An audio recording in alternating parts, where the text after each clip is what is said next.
ভারতীয় বিমান বাহিনীর মেরুদণ্ড অথবা ব্যাকবোন বলা হয় সুখোই SU-30 MKI যুদ্ধ বিমানকে। কিন্তু কেন?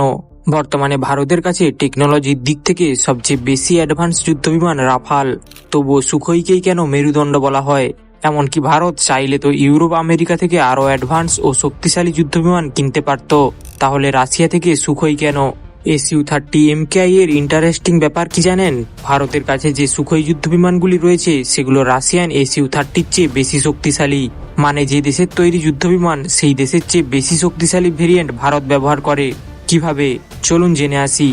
1996 সালে $1.4 বিলিয়ন বিনিময়ে প্রথম 50টি সুখোই কেনার ডিল সাইন করে রাশিয়া এবং ভারত। এখানে উল্লেখ্য বিষয় হলো এই বিমানের মধ্যে সবগুলো কিন্তু MKI ভেরিয়েন্টের ছিল না।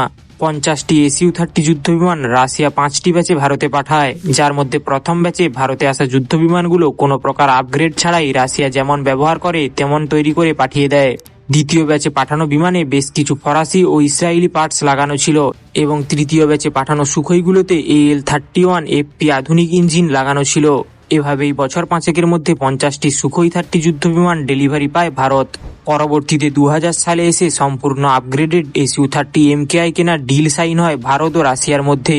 এই ডিল অনুসারে যুদ্ধ বিমানের সম্পূর্ণ টেকনোলজি ভারতকে ট্রান্সফার করে রাশিয়া এবং ভারতেই SU-30 MKI এর প্রোডাকশন লাইন শুরু হয়। আগে যে বিমানগুলি এসেছিল সেগুলোকেও MKI ভার্সনে আপগ্রেড করে নেওয়া হয়। 2018 সাল পর্যন্ত 272টি SU-30 MKI ভারতীয় বিমান বাহিনীতে যোগদান করে। এই বিমানগুলিতে ফরাসি এবং ইসরায়েলি বিভিন্ন কম্পোনেন্টের সঙ্গে ভারতের তৈরি যন্ত্রাংশ লাগানো ছিল। এটাই ভারতীয় বিমানগুলিকে রাশিয়ান সুখোই যুদ্ধ বিমানের চেয়ে আলাদা করে। ভারত নিজের মতো করে বিমানটিকে আধুনিক করেছে, যেখানে ইউরোপ, এশিয়া ও রাশিয়ান অস্ত্রের মেলবন্ধন করে বিমানটিকে অন্য লেভেলে নিয়ে গেছে। ভারত চাইলে এই বিমানে ইউরোপীয় মিটিওর মিসাইল লাগাতে পারে, চাইলে ব্রহ্মস লাগাতে পারে, আবার চাইলে ইসরায়েলি স্পাইস 2000 বোমাও লাগাতে পারে, কিন্তু রাশিয়ান সুখোই সেটা পারে না। ভারত বেছে বেছে বেস্ট কম্পোনেন্ট ও মিসাইল ব্যবহার করতে পারে, কারণ ভারত রাশিয়া থেকে সম্পূর্ণ টেকনোলজি ট্রান্সফার করে নিয়েছে এবং এই বিমানের সোর্স কোড ভারতের হাতে। আর এটাই ছিল রাশিয়া থেকে SU-30 বিমান কেনার অন্যতম কারণ। ভারত ইউরোপ বা আমেরিকার বিমান কেনেনি, কারণ তারা ভারতকে এতটা ফ্যাসিলিটি প্রোভাইড করতে পারতো না। আর আমেরিকার কথা তো বাদই দিলাম, আমেরিকার সঙ্গে সে সময় পরিস্থিতি অতটা ভালো ছিল না, থাকলেও হয়তো টেকনোলজি ভারতকে দিত না। যেমনটা আগে বললাম, ভারত 2018 পর্যন্ত 272টি SU-30 কিনেছে বা তৈরি করেছে।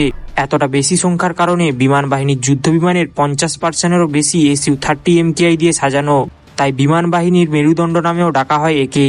আর হ্যাঁ, রাফাল টেকনিক্যালি সুখোইয়ের থেকে বেশি অ্যাডভান্স ও উন্নত, কিন্তু ক্যাটাগরি বিবেচনা করলে সুখোই হেভি ক্যাটাগরির বিমান আর রাফাল মিডিয়াম ক্যাটাগরির। রাফাল 24,000 কেজি ওয়েট নিয়ে আকাশে ওড়ে, আর SU-30 MKI 38,000 কেজি। ডিফারেন্সটা বুঝতে পারছেন নিশ্চয়ই। আকার, আয়তন এবং ইঞ্জিন পাওয়ারের দিক থেকেও রাফালের চেয়ে বড় যুদ্ধ বিমান সুখোই। তাহলে কেন রাফাল কেনা হলো, এটা ভাবছেন হয়তো। রাফালের ইলেকট্রনিক ওয়ারফেয়ার সিস্টেম এবং ডাটা লিঙ্ক প্রযুক্তি বিশ্বসেরা, অপরদিকে সুখোই তার নিজের অস্ত্র ভান্ডার এবং নিজের ক্যাটাগরিতে সেরা। দুটো যুদ্ধ বিমানেরই প্রয়োজন ভারতের, তাই ভারত সুখোই থাকার পরেও রাফাল কিনেছে। আশা করি বুঝতে পারছেন। তো আজকের মতো এতটাই। যদি আমাদের ভিডিও ভালো লাগে প্লিজ সাবস্ক্রাইব করতে ভুলবেন না। ধন্যবাদ।